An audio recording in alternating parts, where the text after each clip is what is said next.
ಜನರ ಧ್ವನಿ, ನಿಮ್ಮ ಊರು ನಿಮ್ಮ ಸಮಸ್ಯೆ ಪರಿಹಾರ ಒಂದೇ. ಬಿಂದಾಸ್ ನ್ಯೂಸ್ ಕನ್ನಡ. ನಗರ ಪೊಲೀಸ್ ಇನ್ಸ್ಪೆಕ್ಟರ್ ಆಗಿ 1 ವರ್ಷಗಳ ಕಾಲ ಸೇವೆಯನ್ನು ಮಾಡಿ ಈ ದಿನ ನಿವೃತ್ತಿ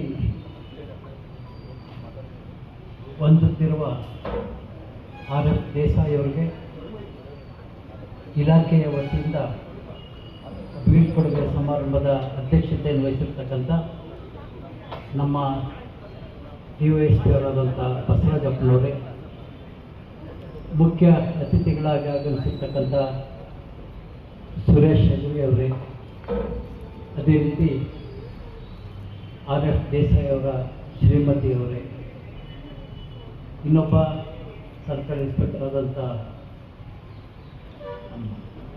ಉಮೇಶ್ ಅವರೇ, ಅದೇ ರೀತಿ ಇದೀಗ ತಾನೇ ಬಂದಂಥ ಇನ್ನೊಬ್ಬ ಸರ್ಕಲ್ ಇನ್ಸ್ಪೆಕ್ಟರ್ ನೂರ್ ಅಹಮದ್ ಅವರೇ, ಹರಿಹರ ತಾಲೂಕಿನ ಎಲ್ಲ ಪೊಲೀಸ್ ಇಲಾಖೆಯ ಅಧಿಕಾರಿಗಳೇ, ಈ ಒಂದು ಬೀಳ್ಕೊಡುಗೆಯ ಸಮಾರಂಭಕ್ಕೆ ಆಗಮಿಸಿರ್ತಕ್ಕಂಥ ಎಲ್ಲ RF ದೇಸಾಯಿಯವರ ಅಭಿಮಾನಿಗಳೇ, ಸ್ನೇಹಿತರೇ, ಅಕ್ಕ ತಂಗಿಯರೇ, ಅಣ್ಣ ತಮ್ಮಂದಿರೇ, ಮಾಧ್ಯಮ ಮಿತ್ರರೇ, 1 ವರ್ಷಗಳ ಕಾಲ ಹರಿಹರದಲ್ಲಿ ನಗರದ ಪೊಲೀಸ್ ಇನ್ಸ್ಪೆಕ್ಟರ್ ಆಗಿ ಉತ್ತಮ ಸೇವೆಯನ್ನು ನೀಡಿ ಇವತ್ತು ಹರಿಹರದಿಂದ ಅಷ್ಟೇ ಅಲ್ಲ, ಈ ಪೊಲೀಸ್ ವೃತ್ತಿಯಿಂದ ನಿವೃತ್ತಿ ಆಗ್ತಾ ಇದ್ದಾರೆ.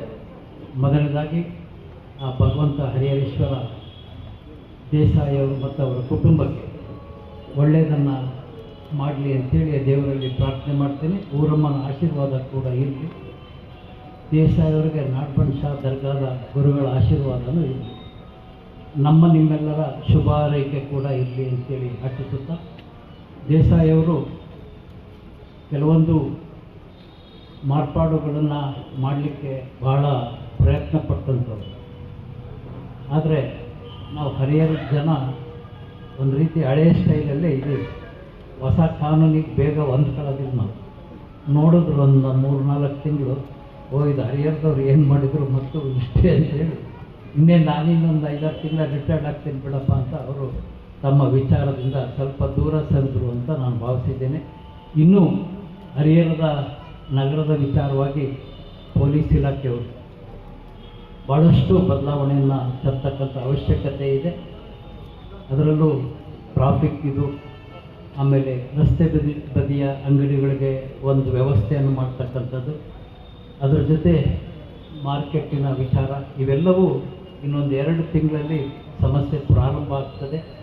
ಒಟ್ಟಾರೆ ಹರಿಹರ ನಗರ ಸುಂದರವಾಗಿ ಕಾಣಲಿಕ್ಕೆ ನಾವು ಪೊಲೀಸ್ ಅಧಿಕಾರಿಗಳು, ನಗರಸಭೆಯವರು, ತಹಶೀಲ್ದಾರರು ಮತ್ತು ಕೆಲವೊಂದು ಕನ್ನಡ ಪರ ಸಂಘಟನೆಗಳಿರ್ಬೋದು, ಸಾರ್ವಜನಿಕ ಒಳ್ಳೆಯದನ್ನು ಬಯಸ್ತಕ್ಕಂಥ ಎಲ್ಲರೂ ಕೂಡಿ ಒಂದು ಚರ್ಚೆಯನ್ನು ಮಾಡಿ ಮತ್ತೊಮ್ಮೆ ಹರಿಹರ ನಗರವನ್ನು ಸುಂದರವಾಗಿ ಮಾಡ್ತಕ್ಕಂಥ ಪ್ರಯತ್ನವನ್ನು ನಾವೆಲ್ಲ ಮಾಡೋಣ. ಅದಕ್ಕೆ ಎಲ್ಲ ಪೊಲೀಸ್ ಅಧಿಕಾರಿಗಳ ಸಹಕಾರ ಕೂಡ ಬೇಕಾಗ್ತದೆ ಅಂತಕ್ಕಂಥ ಮಾತನ್ನು ಈ ಸಂದರ್ಭದಲ್ಲಿ ತಿಳಿಸುತ್ತಾ, ಮತ್ತೊಮ್ಮೆ RF ದೇಸಾಯಿ ಅವರಿಗೆ ಭಾಳ ಸಂತೋಷ ಆಯಿತು. ಮಗಳು ಅಳಿಯ ಡಾಕ್ಟ್ರು, ಮಗ UPSC ಕೋಚಿಂಗಲ್ಲಿ ಇದ್ದಾನೆ, ತಯಾರಿ ಆಗ್ತಾ ಇದ್ದಾನೆ. ಅಂದರೆ ಒಟ್ಟಾರೆ ಸರಸ್ವತಿ ದೇಸಾಯಿಯವರ ಮನೆತನಕ್ಕೆ ಒಲ್ದಿದೆ. ಅವರು ಕೂಡ ನೆಮ್ಮದಿಯಿಂದ ರಿಟೈರ್ಡ್ ಜೀವನ ನಡೆಸ್ತಾರೆ, ಮೊಮ್ಮಕ್ಕಳು ನಾಟಾಡಿಸ್ತಾನೆ. ಏಕೆಂದರೆ ಒಳ್ಳೆ ಮಕ್ಕಳನ್ನು ಪಡೆದಾಗ ಅದಕ್ಕಿಂತ ಸಂತೋಷ ಬೇರೆ ಯಾವುದೂ ಇಲ್ಲ. ಆ ರೀತಿಯ ಒಳ್ಳೆಯ ಮಕ್ಕಳನ್ನು ಪಡೆದಂಥ RF ದೇಸಾಯಿಯವರ ಕುಟುಂಬ ಒಳ್ಳೆಯ ಆರೋಗ್ಯದಿಂದ ಇನ್ನೂ ಬಹಳ ವರ್ಷಗಳ ಕಾಲ ಬದುಕಲಿ ಅಂತೇಳಿ ಶುಭಾರೈಸುತ್ತಾ, ನಾನು ಇನ್ನೂ ಅನೇಕ ವಿವಾಹ ಕಾರ್ಯಕ್ರಮಗಳಿರೋದ್ರಿಂದ ತಮ್ಮೆಲ್ಲರ ಅನುಮತಿಯನ್ನು ಪಡೆದು ನಾನು ತೆರಳುತ್ತೇನೆ. ಅನುಮತಿ ಕೊಡಬೇಕಂತೇಳಿ ತಮ್ಮೆಲ್ಲರಿಗೂ ಧನ್ಯವಾದಗಳನ್ನು ಅರ್ಪಿಸ್ತೇನೆ.